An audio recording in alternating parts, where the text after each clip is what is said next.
ஜாடிகள்ல தண்ணீர் ஊத்துங்க.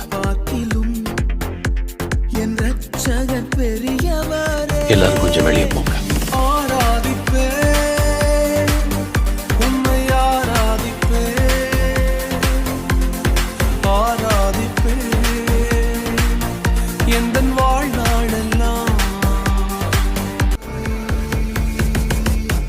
நான் ஆயத்தமா இருக்கிறேன் பிதாவே.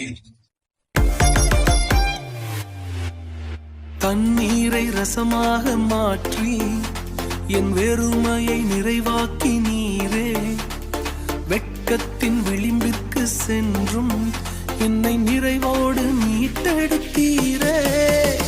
தண்ணீரை ரசமாக மாற்றி என் வெறுமையை நிறைவாக்கி நீரே, வெட்கத்தின் விளிம்பிற்கு சென்றும் நம்மோட தேவைக்கு அதிகமா கொடுத்திருக்காரு.